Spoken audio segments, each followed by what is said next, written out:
Everyone, कैसे हो आप सभी। आशा करता हूँ कि अच्छे होंगे। दोस्तों, आज का जो हमारा टॉपिक है वो है मोस्फेट। सही है, तो हम आज मोस्फेट के वर्किंग प्रिंसिपल को समझेंगे कि हमारा मोस्फेट है जो पीसीबी के अंदर कैसे काम करता है। सही है, तो चलिए इस वीडियो को हम स्टार्ट करते हैं। तो मोस्फेट की अगर फुल फॉर्म की बात करें तो मोस्फेट का फुल फॉर्म होता है metal oxide semiconductor field effect transistor. यानी कि जो हमारा मोस्फेट है वो एक रूप से देखा जाए तो ट्रांजिस्टर का ही दूसरा रूप है। सही है, तो ट्रांजिस्टर हमें कहाँ यूज करना होता है। ट्रांजिस्टर जो हमारा यूज होता है वो लो सर्किट में यूज होता है, लेकिन जो हमारा मोस्फेट होता है वो हाई सर्किट में यूज होता है। यानी कि हेवी लोड में हमारा क्या यूज होता है, मोस्फेट यूज होता है। क्या मोस्फेट हमारा हेवी लोड में यूज होता है और लो लोड में हमारा क्या यूज होता है, ट्रांजिस्टर यूज होता है। इतना क्लियर हो गया। तो चलिए अब थोड़ा सा हम इसके बेसिक के ऊपर ध्यान देते हैं ताकि आपको क्लियर समझ में आ जाए। सही है, तो हमारे जो मोस्फेट होता है वो दो टाइप का होता है, एक पी चैनल, एक एन चैनल और एक पी चैनल होता है। सही है,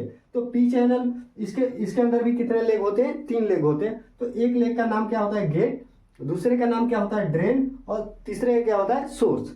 सही है, पी चैनल में भी सेम वैसे होता है, गेट, ड्रेन और सोर्स। अगर हम बात किया जाए कि अगर हमें इसका यूज कहाँ पे होता है, तो अधिकांश देखा जाए तो स्विचिंग के लिए यूज होता है। सही है, तो इसका हम बेसिक प्रिंसिपल को भी समझेंगे और ये कैसे काम करता है वो सारी चीज़ें आपको डिस्कस करेंगे। सही है, तो जो हमारा एन चैनल होता है इसके अगर स्विचिंग कराना है, समझ में आया, अगर हमको एन चैनल से अगर हमको स्विचिंग कराना है तो हमें सप्लाई किस पे देना होगा, इनपुट हमें देना होगा किस पे, ड्रेन पे। हमें इनपुट किस पे देंगे, ड्रेन पे। समझ में आया, अगर हम इनपुट ड्रेन पे देते हैं तो हमारा आउटपुट किससे होगा, सोर्स से। जो हमारा आउटपुट होगा सोर्स से। अब गेट पे हमें सिग्नल देना पड़ेगा।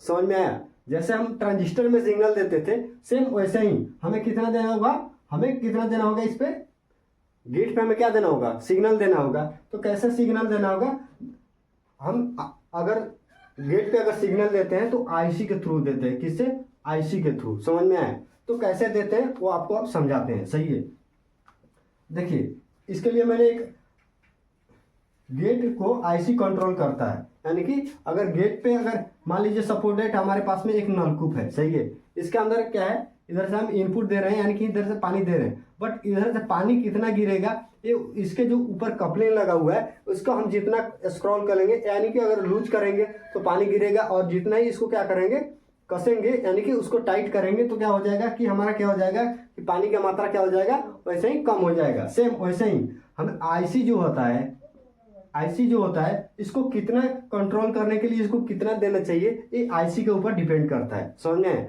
और सामने जो इसके कंपोनेंट लगे होते हैं उसको कितना चाहिए उसके ऊपर डिपेंड करता है। समझ में आया, आईसी के अंदर सारा प्रोग्रामिंग क्या होता है, फिक्स होता है। सही है, जैसे हम यहाँ से इनपुट देते हैं, अगर इसको हम लूज नहीं करेंगे तो यहाँ से पानी हमारा नहीं आएगा नीचे, बट ऐसे ही अगर जैसे ही लूज करते हैं, अगर थोड़ा सा लूज करते हैं तो थोड़ा सा गिरता है, पूरा कर देते हैं तो पूरा ऑटोमेटिक धड़ल्ले से गिरना शुरू कर देता है। बट सेम वैसे ही जो हमारा मान लीजिए ये हमारा पी चैनल है, पी चैनल का क्या है, मोस्फेट है। मान लीजिए यहाँ से हमने 12 वोल्ट को इनपुट किया।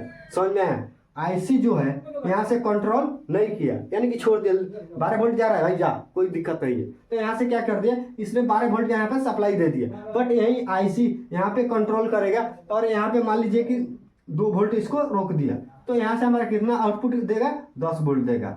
समझ में आए, जो हमारा जो आईसी है इसको अगर कंट्रोल कर लेता है तो उतना ही देगा जितना इसको चाहिए। समझ में आया, बट अगर आईसी कंट्रोल नहीं करता है तो क्या हो जाता है कि जितना आया इनपुट उतना ही आउटपुट कर देगा। समझ में आया, तो उस समय क्या हो जाता है, बाईपास हो जाता है। समझ में आया, तो समझ आ गया, इतना क्लियर हो गया। अगर मान लीजिए हम गेट पे कंट्रोल करने के लिए आईसी से जितना प्रोग्रामिंग के अंदर हम फिक्स करते हैं उतना ही अगर आईसी हमारा यहाँ पे कंट्रोल करके नहीं छोड़ रहा है, उस कंडीशन में क्या हो जाता है कि हमारा मोस्फेट क्या हो जाता है, खराब हो जाता है। सही है, इतना क्लियर हो गया।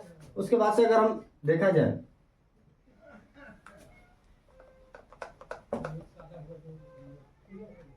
हमने एन चैनल को कंप्लीट कर दिया। एन चैनल पे गेट पे हमारा सप्लाई जब जाता है यानी कि गेट पे जब सप्लाई जाता है उसके बाद से हमारा मोस्फेट वर्क करता है। वैसे ही अगर हम पी चैनल की बात करें तो पी चैनल में क्या होता है कि जो हमारा गेट होता है, गेट, इसके गेट पे ऑटोमेटिक यानी कि इस आईसी क्या होता है कि ऑलरेडी पहले से भेज चुका होता है, इसको एक बार भेजने के बाद क्या हो जाता है, एक्टिवेट हो जाता है। उसके बाद से क्या करना होता है, इसको फिर से रिटर्न लेना होता है। जैसे ही आईसी इसको रिटर्न जो करंट दिया था उसको वापस लेता है, वो एक्टिवेट हो जाता है, यानी कि पी चैनल हमारा चालू हो जाता है। समझ में आया? इसके अंदर कुछ खास डिफरेंस नहीं होता है। डिफरेंस क्या होता है कि गेट पे हमें स्क्वायर वे में, स्क्वायर वे में आप देखो स्क्वायर वे ऐसा बनता है, सही है, ऊपर नीचे ऐसे बनता है। स्क्वायर वे में हमारा क्या है, आईसी जो एन चैनल पे हमें सप्लाई देता है, जिससे टक टक टक टक की आवाज अगर आप अगर देखोगे तो उसमें सुनाई देता है। ठीक है, क्या स्क्वायर वे में क्या देता है, उसको सप्लाई देता है, जिससे क्या होता है, एक्टिवेट हो जाता है। बट जो पी चैनल होता है इसके ऊपर सप्लाई एक बार जाता है, उसके बाद से इसको क्या करना होता है, इसको खींचना होता है आईसी को अपने पास में। अगर जैसे ही आईसी खींचता है, ये क्या हो जाता है, पी चैनल हमारा एक्टिवेट हो जाता है और वर्क करना शुरू कर देता है। अगर हम पी चैनल की बात करें तो ये हमारा क्या होता है, डीसी टू डीसी सर्किट में ज्यादातर देखने के यूज होता है। और इस जो हमारा एन चैनल हो, एन चैनल जो है वो हमारा एसी टू डीसी में यूज होता है। बाकी मिलते हैं किसी नेक्स्ट क्लास में, तब तक के लिए बाय बाय। अगर आपको कोई भी दिक्कत या परेशानी हो तो आप कमेंट कर सकते हो। ठीक है, आपको नेक्स्ट टॉपिक में हम लोग क्लियर कर देंगे।